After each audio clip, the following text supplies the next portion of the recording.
Louvamos a Deus por mais uma oportunidade que Ele nos concedeu de estarmos aqui na sua casa para juntos louvarmos e engrandecer o nome desse Deus Todo-Poderoso. Vamos ficar de pé e vamos orar ao Senhor para darmos início ao culto. Convido o pastor Alon para fazer essa oração de abertura.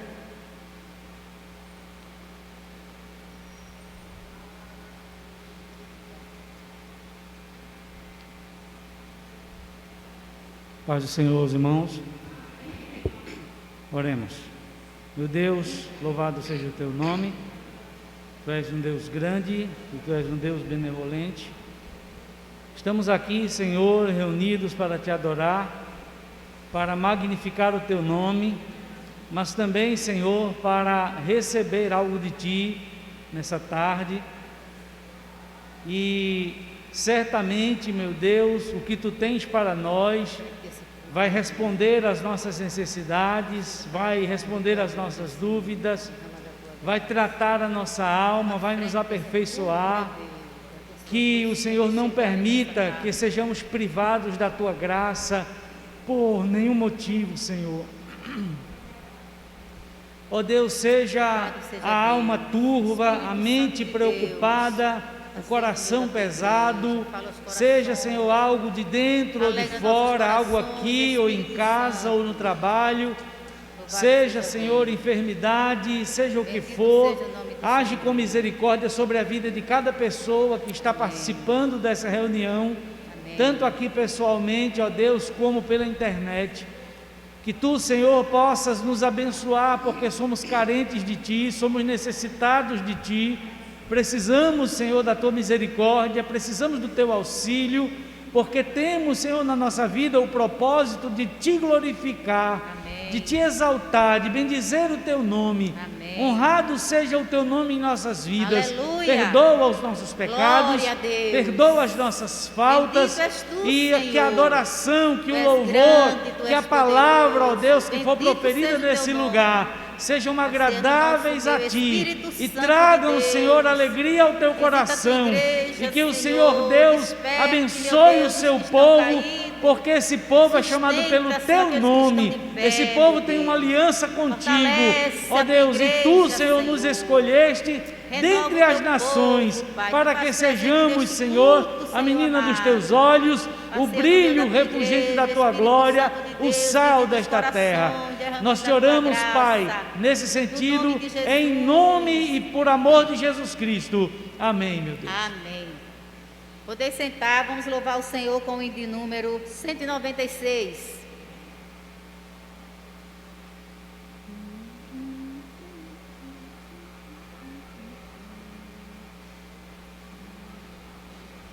Já achei uma flor gloriosa, e quem deseja a mesma terá, a rosa de Saron preciosa, entre mil mais beleza terá, no vale de sombra e morte, nas alturas de glória e luz, esta rosa será minha sorte, precioso para mim é Jesus, precioso para mim é Jesus, precioso para mim é Jesus. Eu confesso na vida e na morte que tudo para mim é Jesus.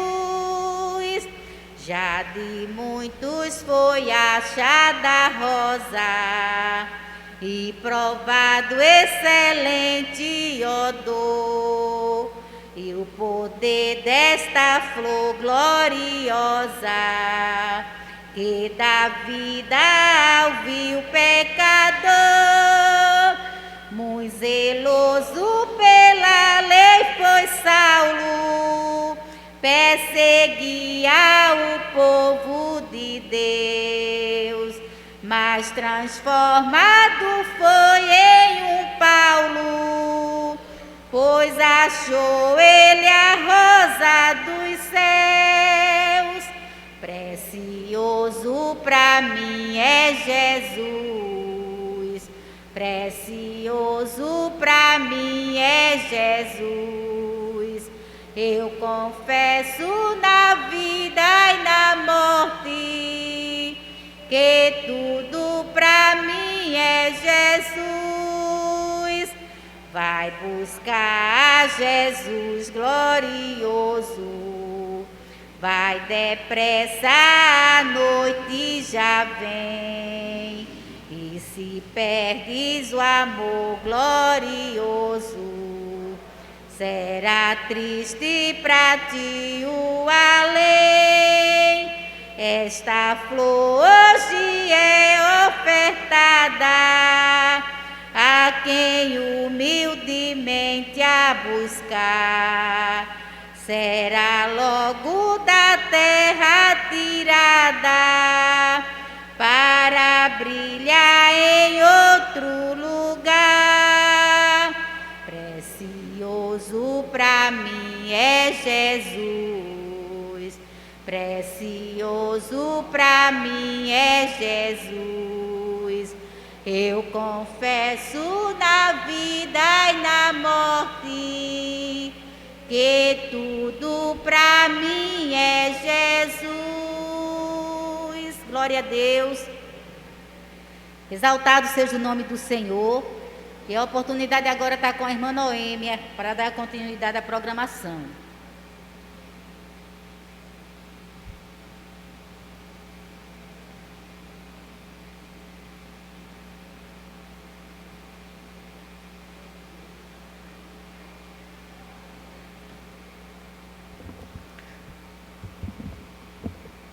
Também quero saudar a amada igreja com a paz do Senhor. Para nós também é um motivo de alegria. Mais um dia na presença do Senhor, né? O domingo, o qual nós dedicamos a Deus, né? O domingo ao Senhor. Hoje pela manhã tivemos um culto abençoado, onde o seminarista Laércio trouxe uma palavra gloriosa para a honra e glória do Senhor. E também convidar os irmãos para participar da escola bíblica, né, que já estamos participando, já está tendo presencial e tem sido uma bênção. A escola bíblica, temos um momento do culto e temos as classes, classe de mulheres, a classe dos jovens e os varões e os novos convertidos. E Deus tem falado, temos aprendido bastante. E hoje tive o privilégio também de participar. E convido toda a igreja para participar também aos domingos pela manhã. Amém? Queremos desde já agradecer a cada irmão o qual chegou. Muitos não puderam estar aqui, mas estão acompanhando pelas redes sociais. Que Deus possa falar aos nossos corações, que os irmãos possam estar aqui com o coração aberto para receber da parte do Senhor.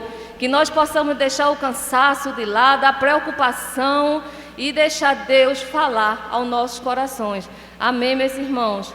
Eu peço que os irmãos possam ficar de pé. Vou deixar aqui uma meditação em Mateus 13.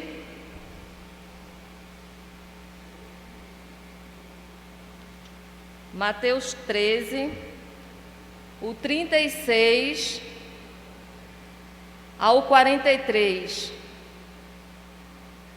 Fala aqui a explicação sobre a parábola do joio. Amém? Amém ou misericórdia? Amém. Vamos fazer essa leitura. Então ele deixou a multidão e foi para casa. Seus discípulos aproximaram-se dele e pediram: explica-nos a parábola do joio do campo. Ele respondeu: aquele que semeou a boa semente é o Filho do Homem. O campo é o mundo, e a boa semente são os filhos do reino. O joio são o filho do maligno. O inimigo que o semeou é o diabo. A colheita é o fim desta era. E os encarregados da colheita são os anjos. Assim como o joio é colhido e queimado no fogo, assim também acontecerá no fim desta era. O Filho do Homem enviará os seus anjos, eles tirarão do seu reino tudo o que faz cair no pecado, e todos os que praticam mal, eles os lançarão na fornalha ardente, onde haverá choro e ranger de dente. Então os justos brilharão como o sol no reino de seu Pai. Aquele que tem ouvidos, ouçam. Amém, meus irmãos? Que Deus possa aplicar essa palavra em nossos corações, que nós possamos fazer a nossa semeadura. Nós estamos aqui, né? Somos os semeadores e sabe, quem planta o mal, colhe o mal. Mas que nós possamos ser trigo, né? Que nós possamos saber que nós vamos fazer a colheita, porque aquele que planta, colhe. Se você planta coco, você vai colher coco. Se você planta manga, você vai colher manga. Então preste atenção o que nós estamos plantando, porque quem semeia vai colher um dia. Amém, meus irmãos? Eu convido a nossa irmã Nani, que os irmãos possam continuar em pé. Nossa irmã Nani, nós vamos entoar um louvor. Logo em seguida, a nossa irmã Daiane também está com oportunidade. As mulheres também já vão se preparando para que nós possamos louvar e engrandecer o nosso Deus. Que o nosso louvor possa chegar diante do trono do nosso Deus com cheiro suave. Que nós possamos louvar com a alma, em nome de Jesus.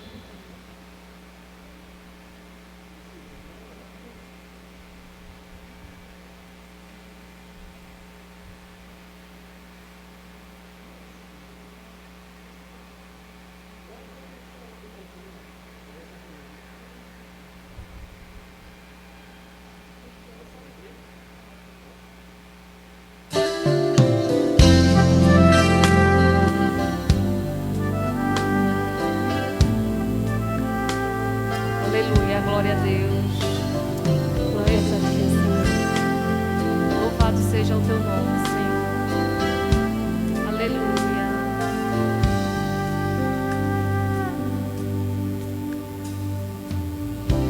Minha casa será uma casa de bênção.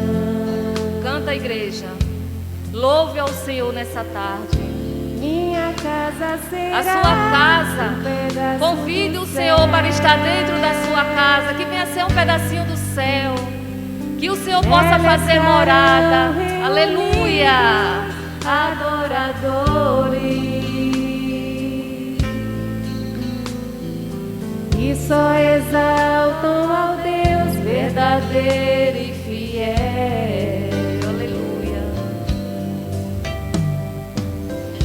Minha casa será reconhecida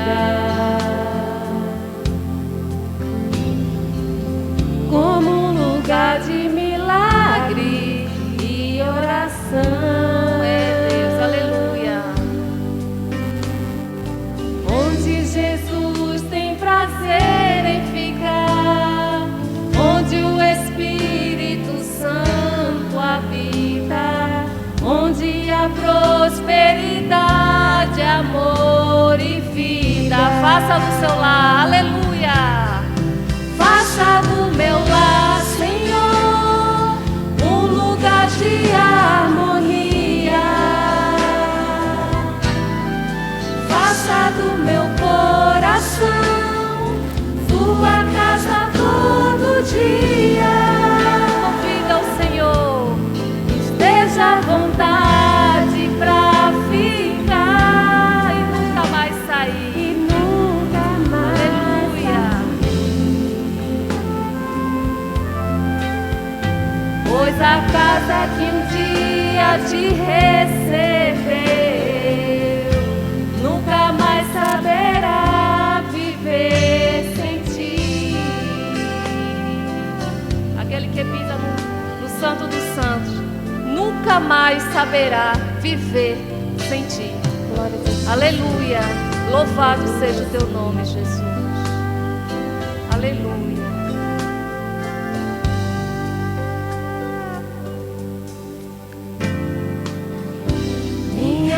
casa será reconhecida, como um lugar de milagres e oração. Sim, Senhor. Onde Jesus tem prazer em ficar, onde o Espírito Santo habita, onde a prosperidade, amor e vida. Convido o Senhor, faça do meu lar, Senhor, um lugar de harmonia. Coloca a mão no seu peito, chama o Senhor. Faça do meu coração tua casa todo dia. Esteja à vontade pra ficar, esteja à vontade pra ficar e nunca mais sair. Pois a casa que um dia te receber nunca mais saberá viver sem ti. Faça do meu lar, Senhor, um lugar de harmonia. Faça do meu coração tua casa todo dia. Esteja à vontade pra ficar. Esteja à vontade pra ficar e nunca mais partir. Pois a casa que um dia te receber nunca mais saberá viver sem ti. Pois a casa que um dia te receber nunca mais saberá viver sem ti. É mesmo assim. Aleluia. Louvado seja o teu nome. A nossa irmã Daiane está com a oportunidade. Em nome de Jesus. Irmão, pode sentar.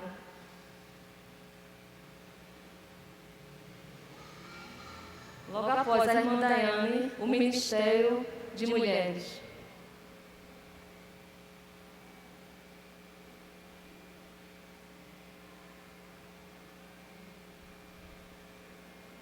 Salve a igreja na paz do Senhor.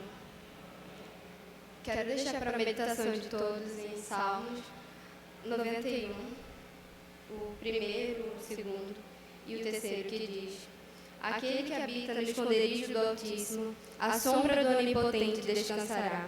Direi do Senhor, Ele é o meu Deus, o meu refúgio e a minha fortaleza, e nele confiarei. Porque Ele te livrará do laço do passarinheiro e da peste perniciosa. Ele te cobrirá com suas penas e debaixo de suas asas estarás seguros. A sua verdade é o escudo e o broquel.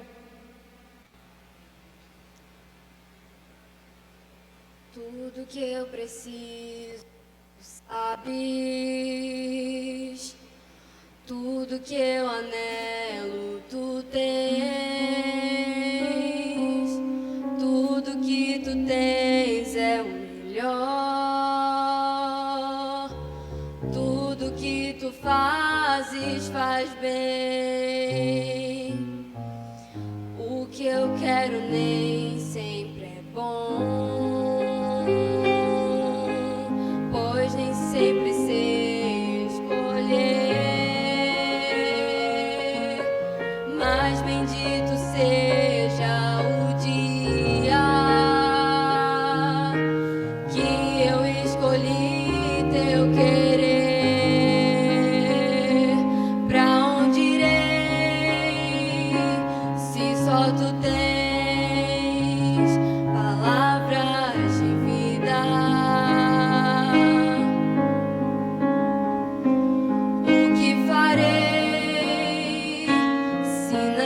Sei, se não fores meu guia. Hoje eu escolho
continuar abençoando a vida de Daiane, uma jovem, né?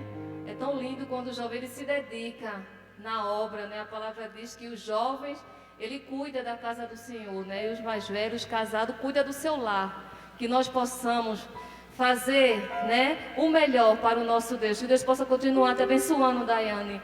E o Ministério de Mulheres estão com oportunidade logo após os varões, em nome de Jesus.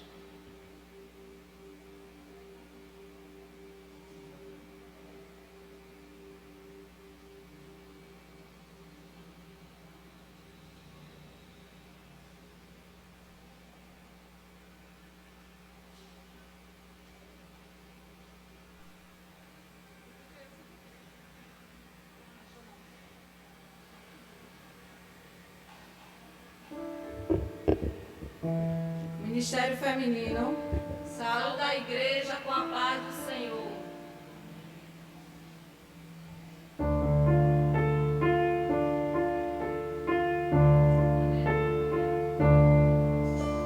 Pai, hoje eu vim dizer que não posso viver sem tua misericórdia e que eu dependo só de ti. Posso perceber tua mão em cada detalhe da minha história e que tens cuidado bem de mim. Qualquer coisa que eu faça ainda será pouco pra retribuir, mas eu vim te entregar o melhor de mim. Estou aqui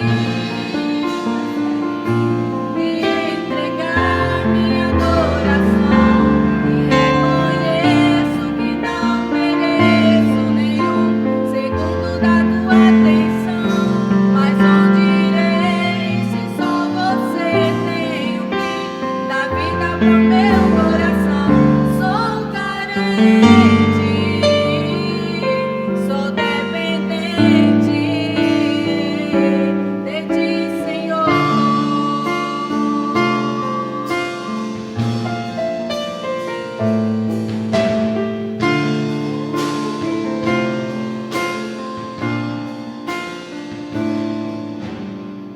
Sou dependente pra viver, pra correr, para ser, para ter.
convidar todas as mulheres, na sexta-feira, temos encontro com as mulheres. Vocês ainda que não fazem parte desse ministério, vocês também estão convidados para fazer parte.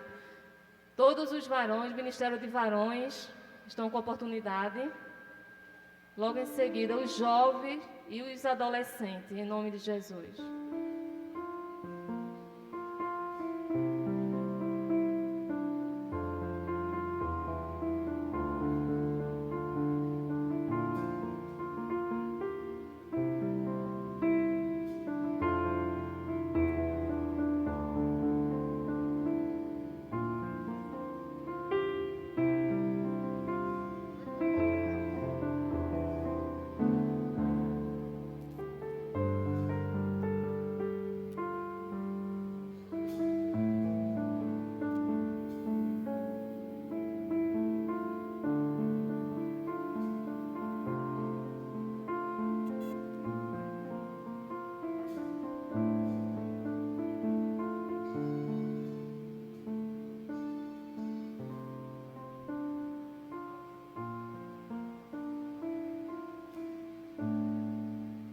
Ministério de Homens da Igreja Batista dos Guararapes saúda esta igreja com a paz do Senhor.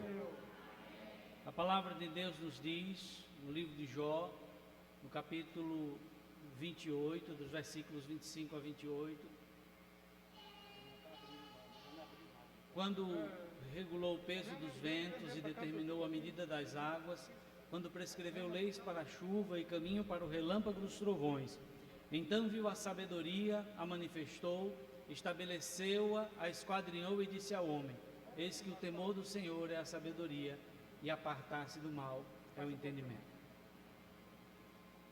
Fecha a mão um pouquinho.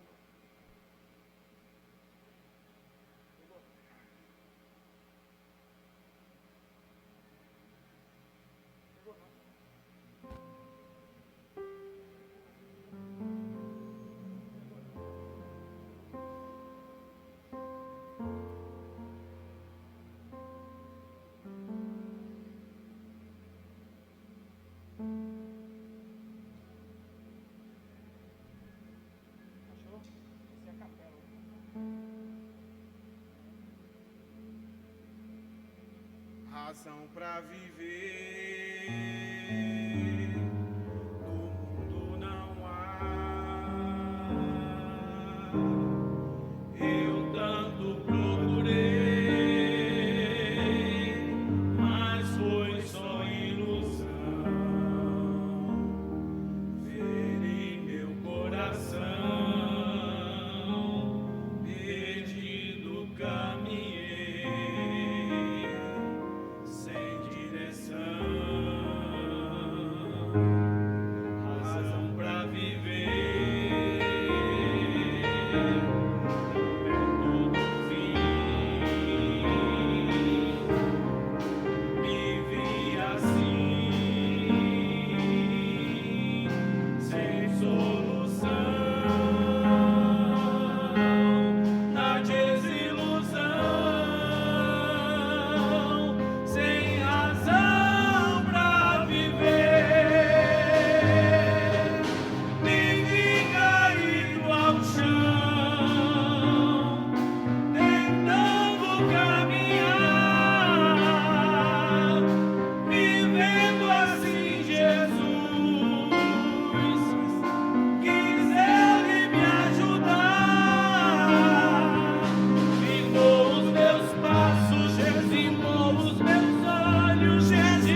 Aleluia. Você também, varão, que não faz parte desse ministério, também na sexta-feira também tem a reunião também com os varões. Todos os adolescentes e jovens estão com oportunidade logo após o ministério de louvor.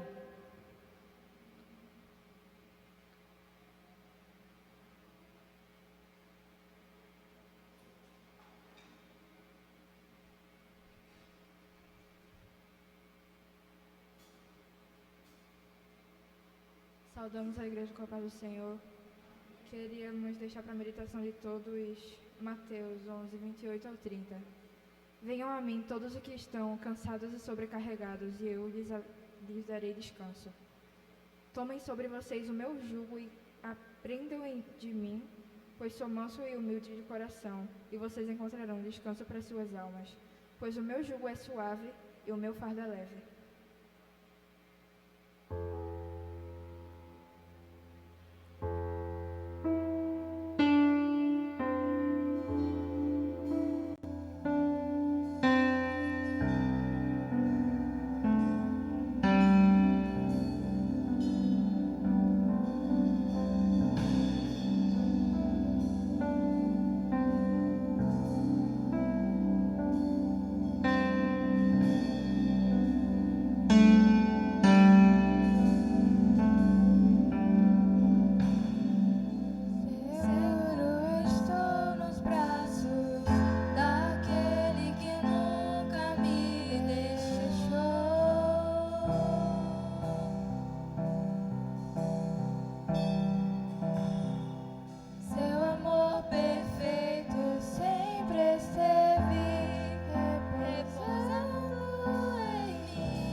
agradecemos pela oportunidade.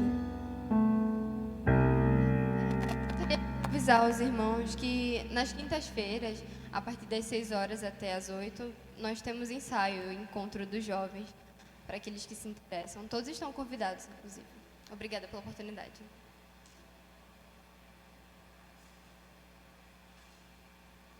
Ministério de Louvor. Enquanto o Ministério de Louvor está louvando, pedir para os diáconos, a diaconisa, possa retirar o santo ofertório, que os irmãos possam semear, possam ofertar nesse momento. E desde já eu quero agradecer por essa primeira parte, o qual o Senhor nos deu essa oportunidade, que o Senhor possa continuar falando através da palavra, né, que o ministrante da tarde, que Deus possa instrumentalizar e continuar falando nos nossos corações através do louvor, com o Ministério de Louvor. Deus abençoe a cada irmão.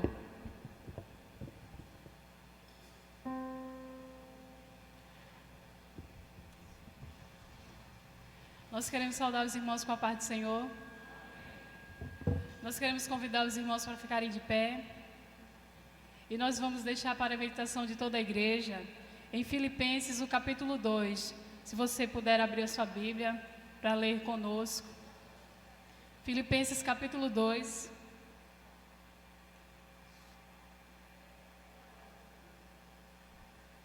Do versículo 5 ao versículo 9. Filipenses 2, 5, 9.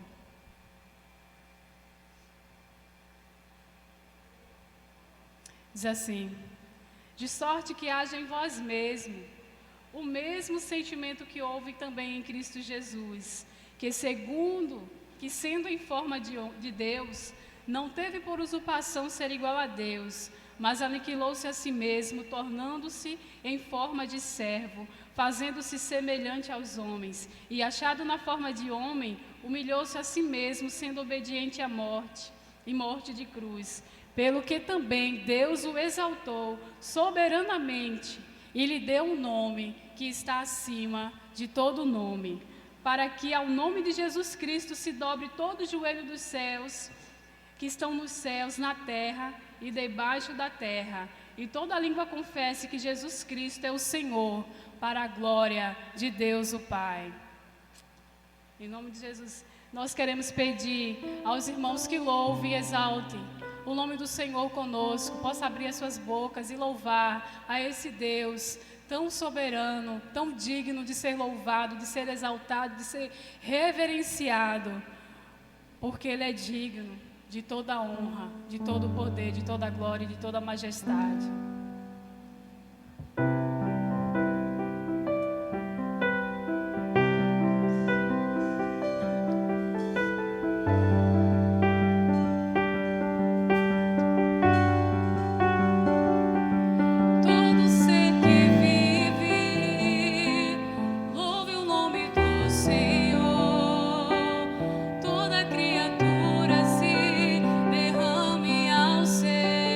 Pés.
presença é o que existe de mais importante para nós sentirmos, Senhor, e desfrutarmos da Tua presença, Senhor. Aleluia. Glória a Deus.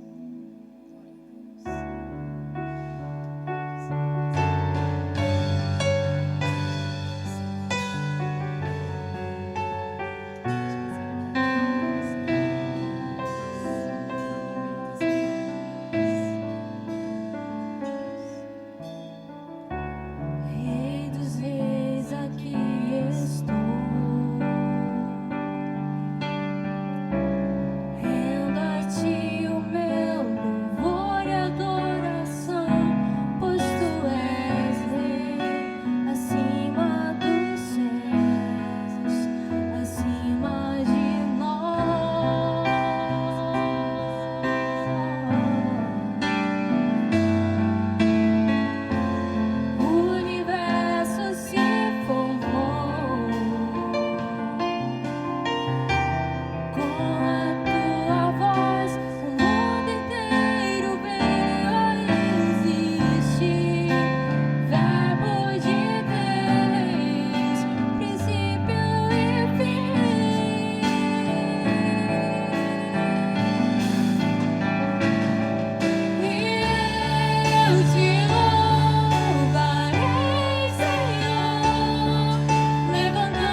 sentar, meus irmãos. Quero saudar a todos com a graça e a paz do Senhor Jesus. Que bom podermos nos encontrarmos. Mais uma bela tarde de adoração ao Senhor.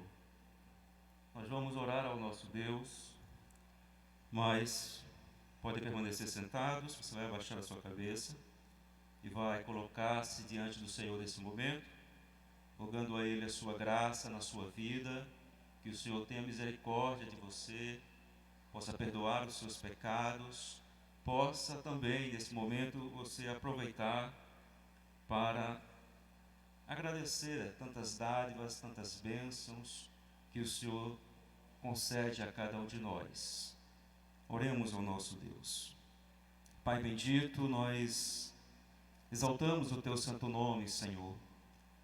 Nós queremos expressar a Ti, Senhor Deus, nossa alegria de estar na Tua presença, de estar diante de Ti em adoração, em louvor ao Teu santo nome, Pai.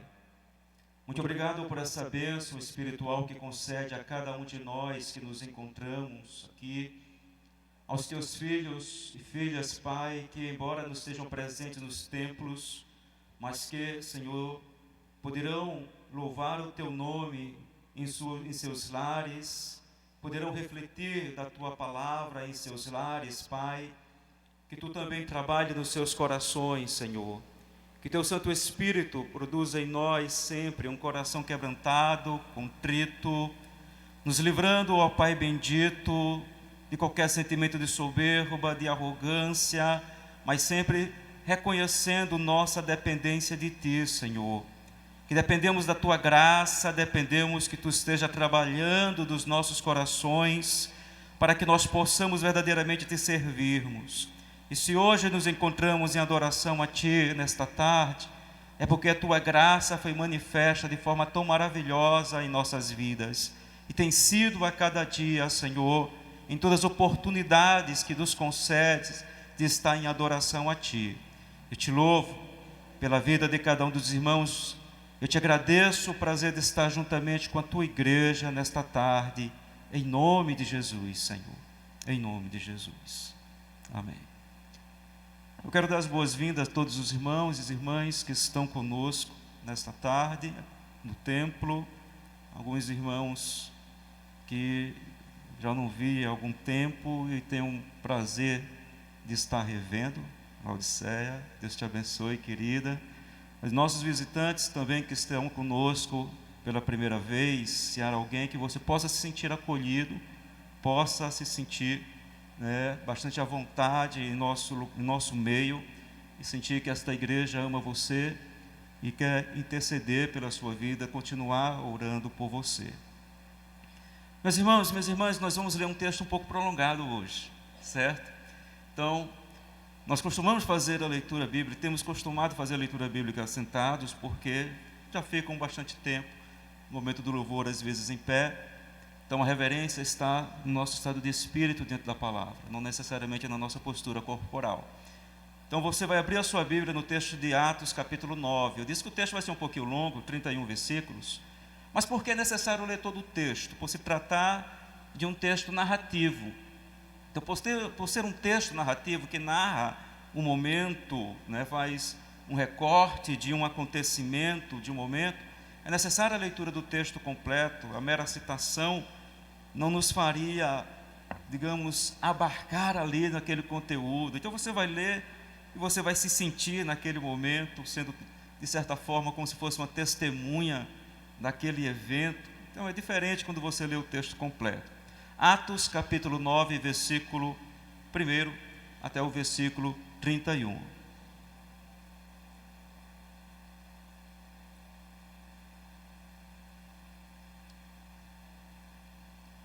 Diz a palavra do Senhor.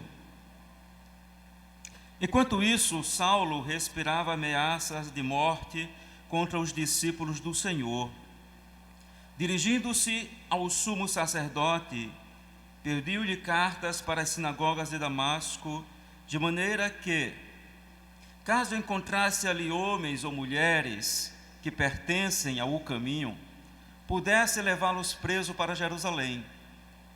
Em sua viagem, quando se aproximava de Damasco, De repente brilhou ao seu redor uma luz vinda do céu. Ele caiu por terra e ouviu uma voz que lhe dizia: Saulo, Saulo, por que você me persegue? Saulo perguntou: Quem és tu, Senhor? Ele respondeu: Eu sou Jesus, a quem você persegue. Levante-se e entre na cidade, alguém lhe dirá o que você deve fazer. Os homens que viajavam com Saulo pararam emudecidos. Ouviu uma voz, mas não viu ninguém. Saulo levantou-se do chão e, abrindo os olhos, não conseguia ver nada. E os homens o levaram pela mão até Damasco. Por 3 dias ele esteve cego, não comeu nem bebeu. Em Damasco havia um discípulo chamado Ananias. O Senhor o chamou numa visão: Ananias. Eis-me aqui, Senhor, respondeu ele. O Senhor lhe disse: Vá à casa de Judas, na rua chamada Direita, e pergunte por um homem de Tarso chamado Saulo. Ele está orando. Numa visão viu um homem chamado Ananias chegar e impor-lhe as mãos para que voltasse a ver. Respondeu Ananias: Senhor, tenho ouvido muita coisa a respeito desse homem e de todo o mal que ele tem feito aos teus santos em Jerusalém.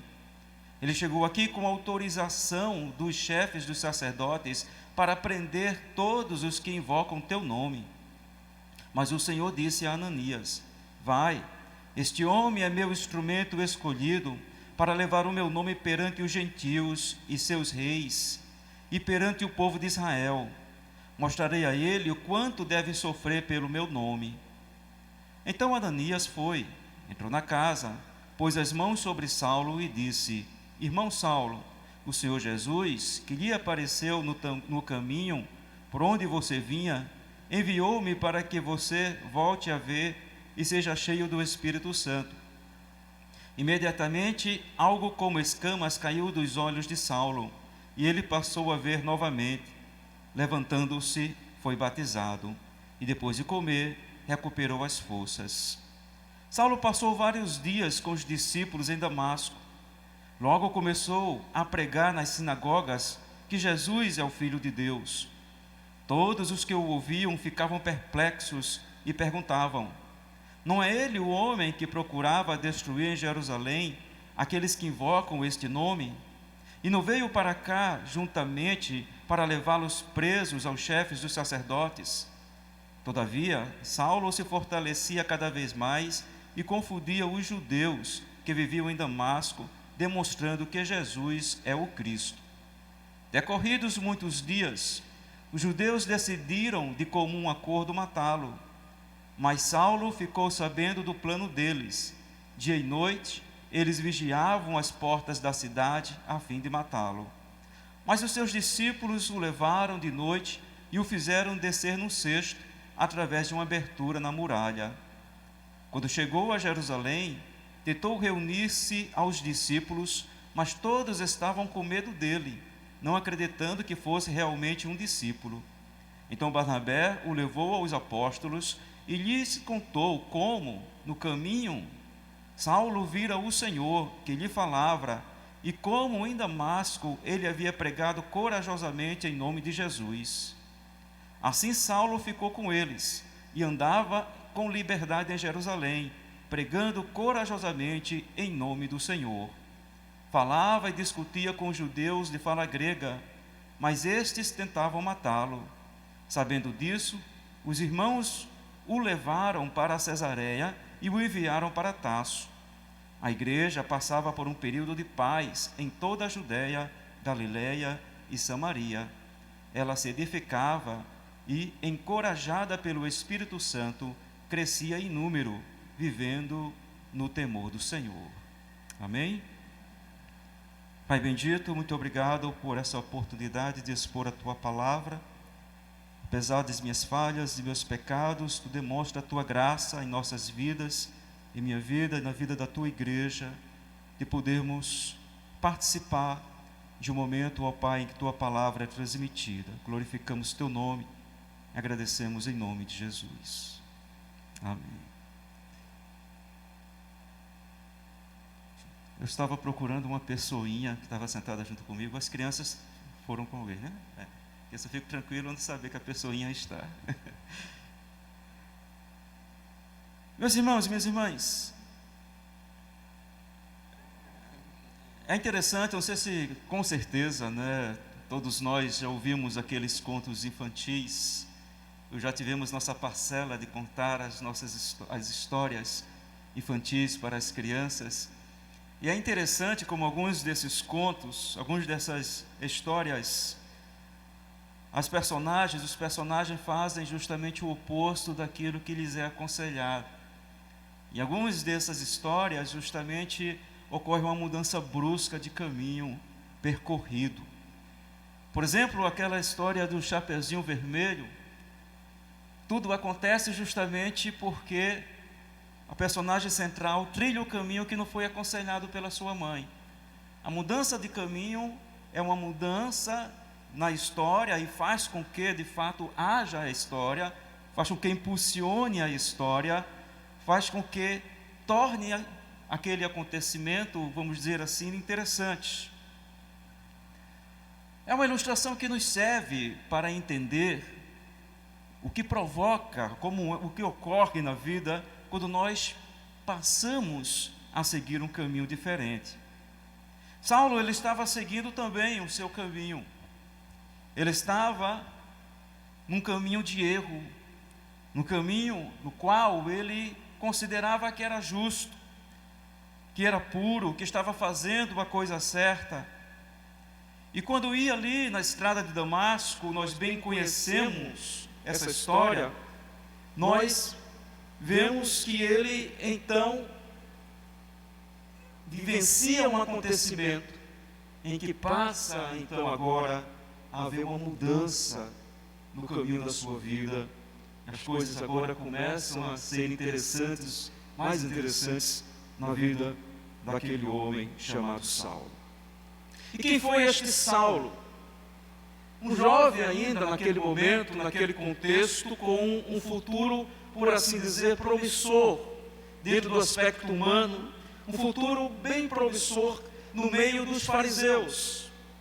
Já tinha um certo conceito entre a liderança farisaica, era uma promessa para futuramente ser um rabi, ser um mestre. Ele foi um daqueles que aprendeu, teve o privilégio de aprender com um dos maiores rabinos de sua época, se não o maior rabino de sua época, chamado Gamaliel, como ele mesmo testemunha no capítulo 22, versículo 3 de Atos. Ele menciona a sua postura no seu período entre os fariseus como sendo de intenso zelo, de muito cuidado para com a lei, de muita preocupação. Era um zelo que ardia o seu coração e que o levou a muitos extremismos. Nós vemos ele antes desse capítulo, no capítulo 7, estando presente já ali, diante da morte de os primeiros mártires da igreja, que foi Estevão. O texto bíblico diz que depositavam ali aos pés dele as suas túnicas. Nós vemos ele no capítulo 8, logo de início, sendo aquele que recebe autorização para perseguir a igreja. Então, por seu zelo para com a lei, ele vai pelo extremo de perseguição aos cristãos, que ele considerava uma ameaça ao judaísmo, e que, portanto, inimigos de Yahvé, inimigos da lei de Moisés, e ele, portanto, partiu nessa empreitada. Saulo é um nome hebraico deste homem, pelo qual nós conhecemos mais pelo seu nome romano, Paulo. E quando nós lembramos de Saulo, lembramos como Paulo, missionário, teólogo, intérprete bíblico, pastor, e em todas essas atividades com grande excelência, apóstolo entre os gentios, o maior missionário, o maior pregador da história da igreja cristã, um homem que para nós como exemplo de santidade. Observamos os textos que ele escreveu e nos sentimos às vezes tão ínfimos, tão pequenos, diante da espiritualidade que ele demonstra ter vivenciado com o Senhor. As suas epístolas foram escritas com tanta profundidade e expõem o Evangelho de Cristo de forma tão bela, tão eloquente. Mas, queridos, aqui é o texto que nos mostra o início dessa sua trajetória. O texto de Atos 9 nos mostra o seu encontro pessoal com o Senhor. E olhar para o encontro pessoal de Paulo com Cristo não é para exaltar a Paulo, não é para colocar Paulo e vê-lo como acima de nós ou de qualquer outro cristão, mas para glorificar a Deus pela obra que Ele fez na vida daquele homem.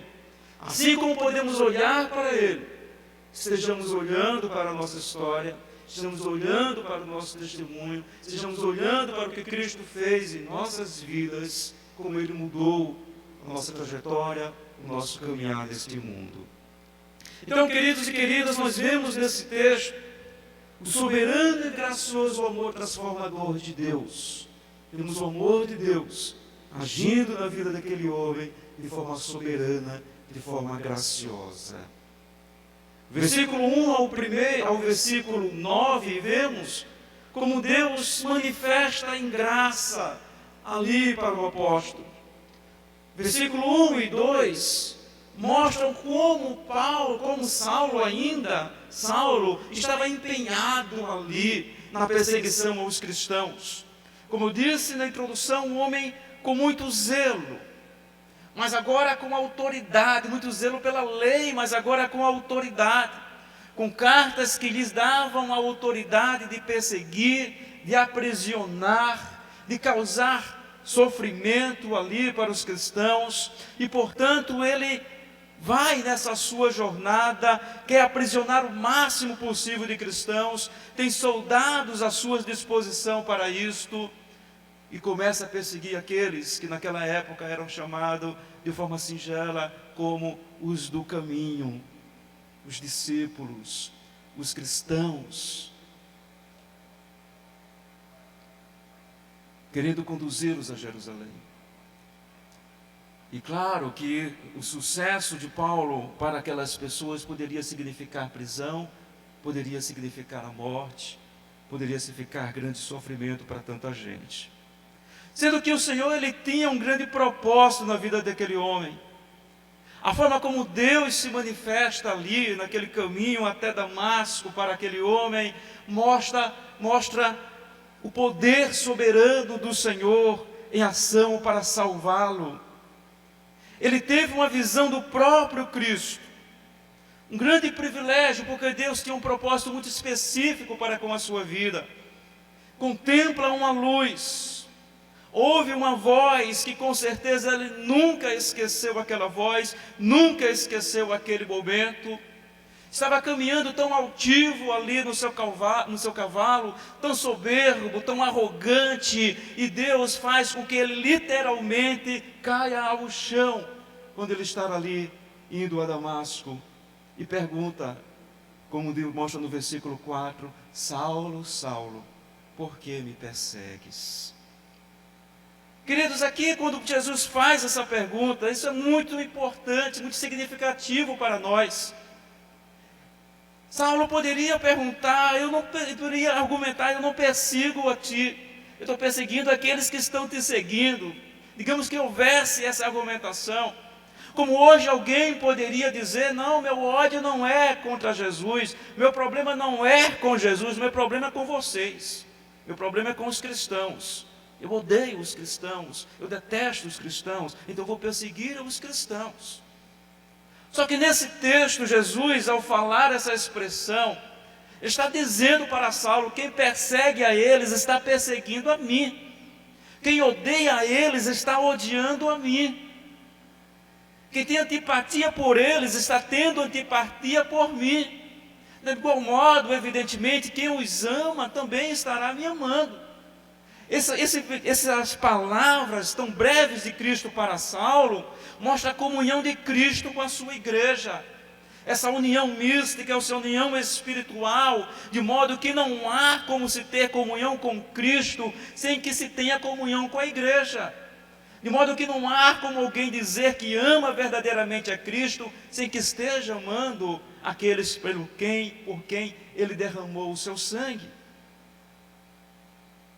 Mas nós vemos como o Senhor é gracioso por um homem que, como diz o texto bíblico, estava a falar coisas horrendas, a fazer coisas terríveis, e a graça se manifesta para a sua vida. Um homem que era perseguidor é escolhido justamente para a salvação, para que então possa vir a servir ao Senhor, sendo consequentemente escolhido também para proclamar o Evangelho, e depois vinha a ser perseguido por proclamar o Evangelho do Senhor Jesus. Haveria de ser o apóstolo entre os gentios. Nós vemos no texto que Saulo, no versículo 9, por conta daquela luz, ele fica temporariamente cego. E é quando ele, naquele momento, quando fica cego fisicamente, é que ele tem os seus olhos espirituais abertos. É que ele percebe a cegueira espiritual que viveu durante toda a sua vida. É que ele percebe que o seu zelo do judaísmo era uma cegueira. É que ele percebe que tudo o que ele fez para agradar ao Senhor, na verdade não estava lhe aproximando de Deus, mas lhe afastando mais ainda do Senhor. Seus olhos foram abertos para a verdade. Saulo não tinha uma inclinação para Cristo. Saulo não tinha um sentimento que o favorecesse a se aproximar do Senhor, como nenhum pecador tem. Mesmo aqueles que têm um comportamento que seja elogiável socialmente. Às vezes algumas pessoas até dizem, né? Talvez por uma questão de gentileza, por querer ser amigável, como algumas pessoas dizem para alguns conhecidos meus, parentes até, fulano é quase crente. Né? Não existe isso. Por mais que a gente ama, quando são pessoas próximas, nós conhecemos, nós amamos, mas nós sabemos que estão afastadas do Senhor, estão cegas espiritualmente, podem ter o seu comportamento que é aceitável diante da sociedade, pode ter um comportamento que lhe foi ensinado de ser, como se diz, uma pessoa decente, uma pessoa correta, mas diante de Deus, essa sua justiça, esse seu proceder, não o aproxima do Senhor. Por mais que tenha um zelo mesmo até religioso, como tinha este Saulo, de nada adianta diante de Deus. Não comprará favores divinos. Queridos, talvez a sua conversão não seja um episódio tão dramático como foi do apóstolo Paulo. A minha particularmente não foi. Foi muito simples, mas inesquecível para mim.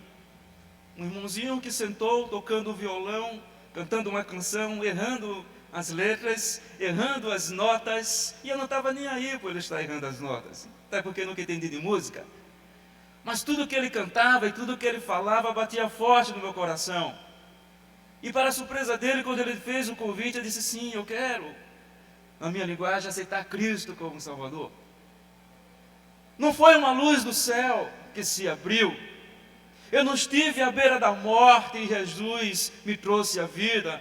Talvez não seja o seu caso, não seja um episódio assim tão dramático que as pessoas contam e emocionam tanta gente, mas da mesma forma, queridos, que aconteceu com Paulo, que aconteceu com este homem, foi a soberania do Senhor graciosamente agindo na minha e na sua vida, pois o meu e o seu coração era endurecido para o Senhor.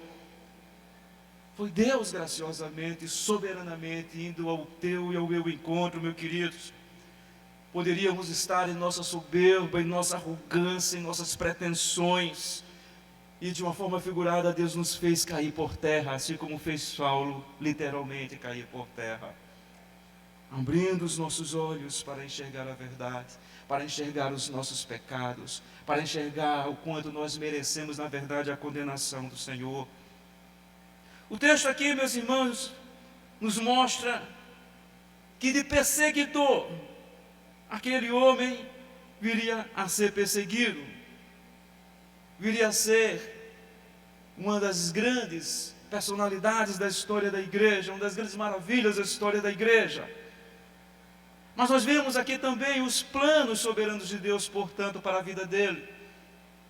O versículo 10 a 16, o texto vai explicando o projeto de Deus ali para a vida de Saulo. Ele teve de aprender desde o início, como nós tivemos de aprender também. E o texto diz que ele teve de aprender a humildade. Teve de aprender ali por meio de Ananias. Ele viria a ser um grande proclamador do Evangelho aos gentios. Mas ele teve ali, momentaneamente, de submeter-se a Ananias e começar o seu aprendizado desde ali. Ele viria a fundar muitas igrejas locais. Pelo seu ministério, muitas pessoas encontrariam o Senhor como Salvador. Eles escreveriam muitas cartas. Como o texto diz, ele viria a pregar diante de autoridades, diante de reis. Tudo isso viria a acontecer na sua vida. Mas além dessas coisas, o Senhor diz muito claramente no versículo 16: eu vou mostrar a ele que importa sofrer pelo meu nome. Aquele que trazia o sofrimento, aquele que trazia a dor, aquele que trazia o medo sobre as pessoas, o Senhor diz: eu vou mostrar a ele que importa sofrer pelo meu nome. E meu irmão, você vai encontrar poucas pessoas na história da igreja que sofreu por amor ao Evangelho como Paulo sofreu. Todas as vezes que eu vou ao texto de 1 Coríntios, capítulo 11, versículo 23 a 33, eu sei que eu já li em outros momentos, mas vou fazer questão de ler novamente. Acompanhe comigo essa leitura. Sinto-me tocado pelo fato de como aquele homem sofreu por amor a Cristo. Diz o texto, quando ele faz comparação com os outros apóstolos, ele diz: são eles servos de Cristo. Estou fora de mim para falar desta forma. Ele diz: eu não estou falando por vaidade, eu não estou falando como soberba, é como alguém de fora que está olhando para a minha vida. Eu ainda mais, trabalhei muito mais, fui encarcerado mais vezes, fui açoitado mais severamente e exposto à morte repetidas vezes.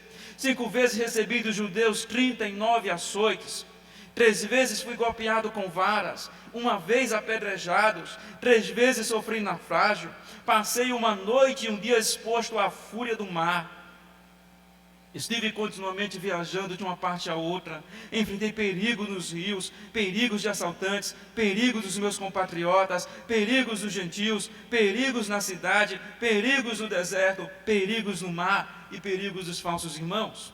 Trabalhei arduamente, muitas vezes fiquei sem dormir, passei fome e sede e muitas vezes fiquei em jejum, suportei frio e nudez. Além disso, enfrento diariamente uma pressão interior. Isso também é sofrimento, viu? A saber, a minha preocupação com todas as igrejas.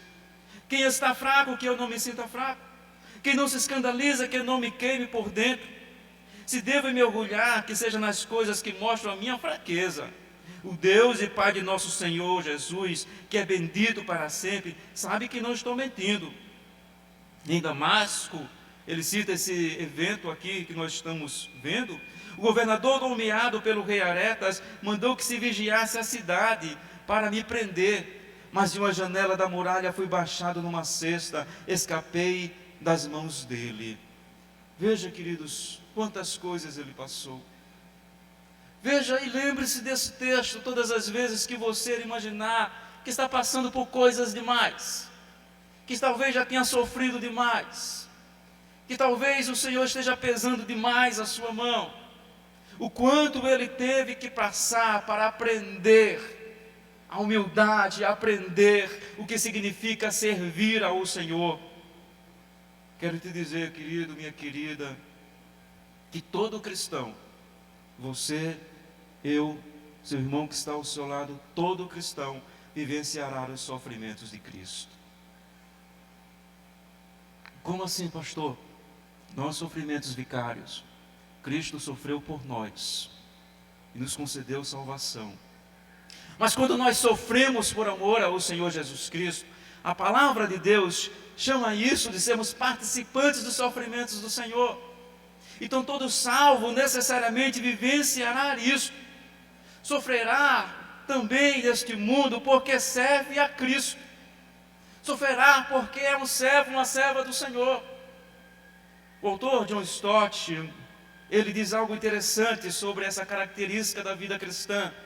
Ele diz: o sofrimento é, pois, a característica dos seguidores de Cristo. Não devemos nos surpreender se a hostilidade anticristã aumentar, mas antes, se ela não existir. O que ele está dizendo? Que o mundo que aplaude os cristãos, o mundo que aplaude a igreja, o mundo que diz para a igreja: estou muito confortável com vocês, o mundo que quer ser amigo da igreja, que a igreja aceita essa amizade e quer andar de mãos dadas com ele, tem alguma coisa de errado com essa igreja, tem alguma coisa de errado com este povo, porque o povo de Deus é aquele que anuncia o pecado que há no mundo. O povo de Deus é aquele que anuncia que o único caminho para a salvação é por meio de Cristo Jesus. O povo de Deus é aquele que deve anunciar o Evangelho de Cristo, que confronta os pecadores com seus pecados.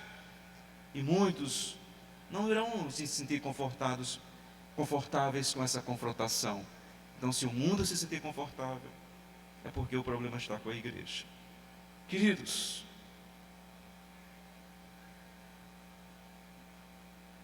saiba, portanto, que você será participante do sofrimento de Cristo quando você estiver vivendo fielmente o Evangelho do Senhor. Quando você estiver vivendo, de fato, o temor do Senhor. Mas, além disso, meus irmãos, o versículo 17 a 31 nos mostra os primeiros momentos de Saulo naquela igreja, na igreja ali em Jerusalém, na igreja ali entre os irmãos primitivos. Não foram momentos fáceis. Do versículo 17 ao 19, como nós já lemos todo o texto, não vou estar relendo, Saulo passou a vivenciar as bênçãos espirituais como filho de Deus. Mostra ali que ele foi cheio do Espírito Santo. Foi cheio do Espírito Santo. E a partir daquele momento nós vemos um homem que tinha uma sensibilidade. Aconselhou a igreja do Senhor a ter cuidado para não estar entristecendo o Espírito Santo. Na sua trajetória, inclusive ministerial, foi sempre guiado pelo Senhor, mesmo quando desejava até mesmo pregar em um lugar. Lá em 16, Atos 16, capítulo 6 ao 10, é um texto interessante, porque mostra Paulo querendo pregar em algum lugar, mas Deus não queria que ele fosse para lá, queria que ele fosse para Macedônia. E Deus diz literalmente: não, você vai para Macedônia. O Espírito Santo fala a ele para ir para Macedônia. Então nós vemos um homem sensível à voz do Espírito de Deus, conduzido pelo Senhor.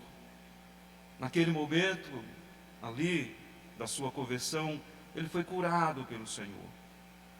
Embora possa ter havido sequelas na sua visão, mas Deus o curou. Perceba, queridos, que tanto o recebimento ali do Espírito Santo para a sua vida, quanto a cura que ele recebeu da sua visão, veio por meio da imposição de mãos de Ananias. O que é que isso tem de importante? Porque isto ressalta a importância que o Senhor Jesus Cristo dá à comunhão da sua igreja, à comunhão do seu povo. O Senhor poderia simplesmente trazer a cura para Paulo sem necessidade alguma da presença de Ananias, encher-o do Espírito Santo e quando ele estivesse ali orando, sozinho. Mas o Senhor diz para Ananias, revela a Paulo que Ananias iria visitá-lo, faz a declaração desta revelação a Ananias e manda Ananias ir visitá-lo, para que ele possa passar a vivenciar a comunhão entre a igreja do Senhor, a comunhão dentro do corpo de Cristo. Veja que ocorre inclusive o batismo. Ele batiza Paulo ali já nas águas. Queridos, a sua experiência inicial de anunciar a Jesus em Damasco, teve como consequência o perigo para a sua vida. Do versículo 19 ao 25, vemos que a perseguição continua. Ele converteu-se no momento de perseguição, enquanto perseguia a igreja, e ele passou a ser perseguido agora por aqueles que perseguiam a igreja. Mas é interessante, quando você lê o texto, e você pensa que ali em Damasco as pessoas estavam, os líderes judeus estavam esperando Saulo, vindo com cartas, com autoridade para prender cristãos. E quando eles veem Saulo agora, é aquele que está anunciando o Evangelho, está proclamando o Evangelho. Que surpresa para eles! O perseguidor agora é aquele que anuncia o Evangelho de Cristo. Mas a perseguição prossegue sobre a sua vida. Teve dificuldade, além disto, de ser aceito pela igreja.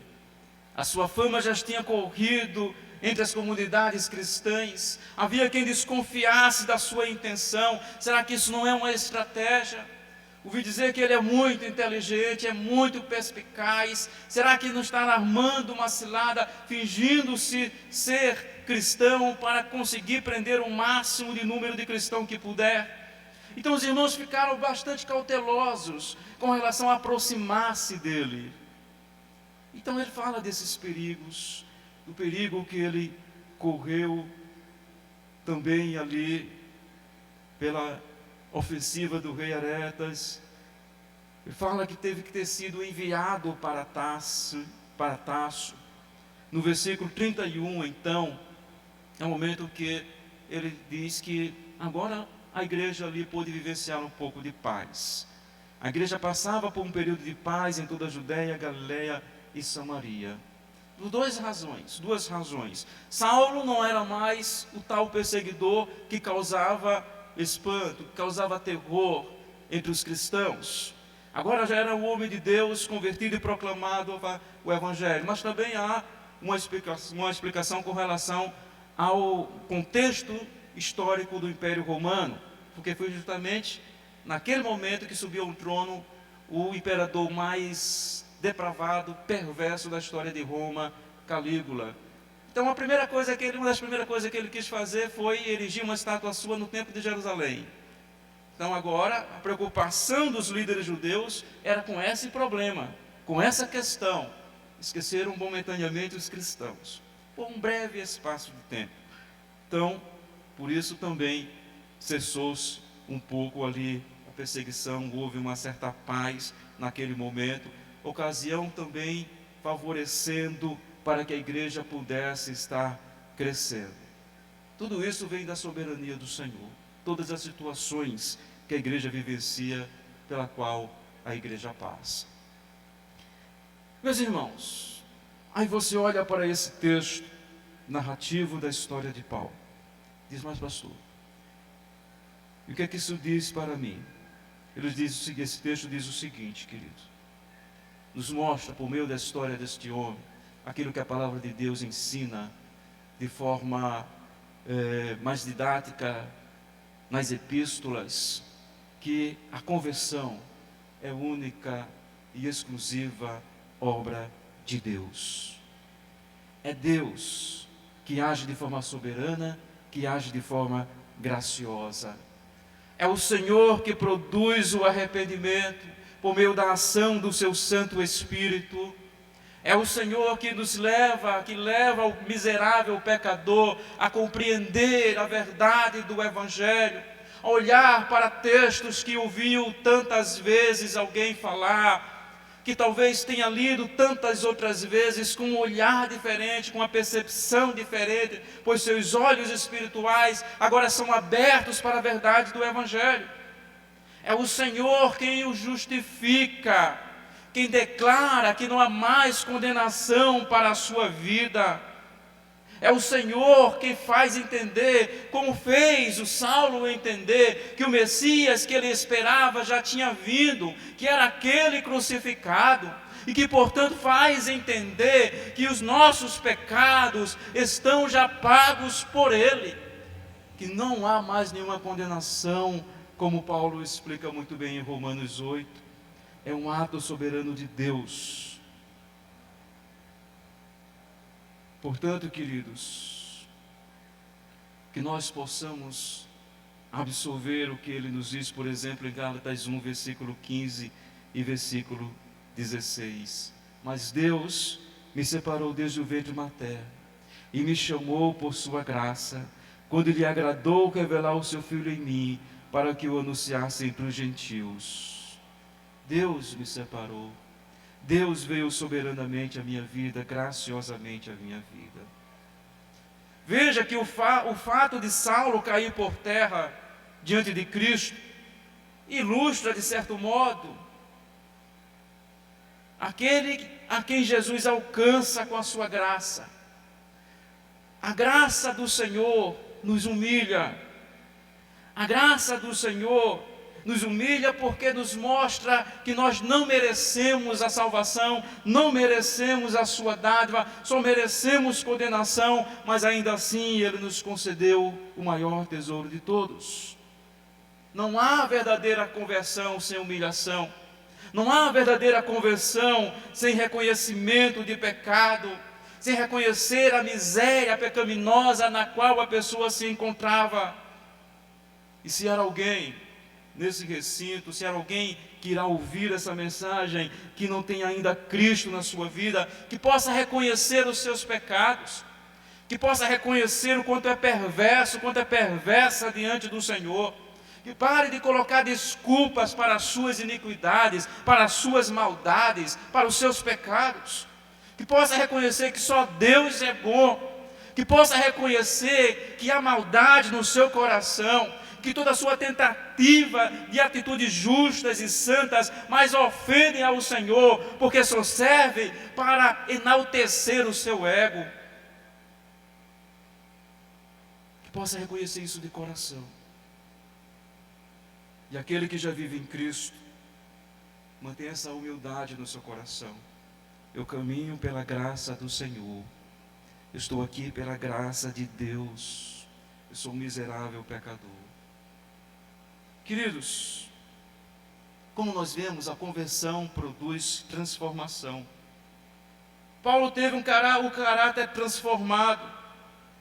As suas prioridades, as prioridades da sua vida foi mudada plenamente. Há uma nova percepção do significado da sua vida, das prioridades para a sua vida. Se antes ele queria talvez ser um rabi, se antes que ele queria ter uma certa fama, se antes que ele queria ter um certo poder nas suas mãos, ele vai dizer mais adiante, passou a considerar tudo isso como lixo, como algo espúrio, porque o que importava para ele agora era Cristo na sua vida. Há uma mudança de prioridades, há uma mudança de caráter. A conversão, queridos, também gera envolvimento com a igreja do Senhor. Envolvimento. Todo aquele que verdadeiramente é convertido, todo aquele que no caminhar da sua vida, o Senhor também o fez cair do seu cavalo, o Senhor também o humilhou, o Senhor também mostrou que é pecador, que é pecadora e que precisar se arrepender dos seus pecados.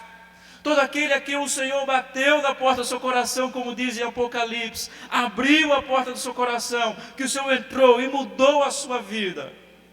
Todo este, necessariamente, vai passar a se envolver com a igreja do Senhor. Vai passar a se envolver com a igreja. Veja, estou dizendo, ter comunhão com a igreja, não é ser ativista, não. Não é fazer 1001 coisa no contexto da igreja, mas vai ter comunhão, vai querer estar congregando, vai querer estar adorando ao Senhor, vai ter prazer de estar num coletivo como nós estamos aqui, em louvar a Deus, em adorar ao Senhor, em bendizer ao Senhor, em servir no reino de Deus. Vai valorizar isso porque é bênção espiritual para a igreja. Por isso que eu digo, cuidado com a mentalidade daquelas pessoas a quem nós podemos nomear como desigrejados. Pessoas que querem dizer que estão servindo ao Senhor, mas não querem comunhão com a igreja. Odeiam instituição, odeiam muitas vezes os crentes, são inimigos de pastores, não querem saber de adoração pública, repudiam momentos como este. Cuidado com esse tipo de mentalidade. A conversão não pode nos afastar da comunhão com os nossos irmãos. Pelo contrário, a conversão nos aproxima dos nossos irmãos. Há a importância, sim, em congregarmos numa igreja local, numa comunidade que se reúne regularmente para estudar a palavra, para orar, para louvar ao Senhor. E os problemas, pastor, existem. Existem, mas é importante que nós estejamos juntos. Meus queridos e minhas queridas, como naquele contos infantis, Saulo, ele estava a seguir um caminho. Só que Deus o traz para um outro caminho totalmente diferente. Deus muda a sua história. Porque quando apraz a Deus trazer alguém para esse caminho que é santo, que é puro, será trilhado por Ele.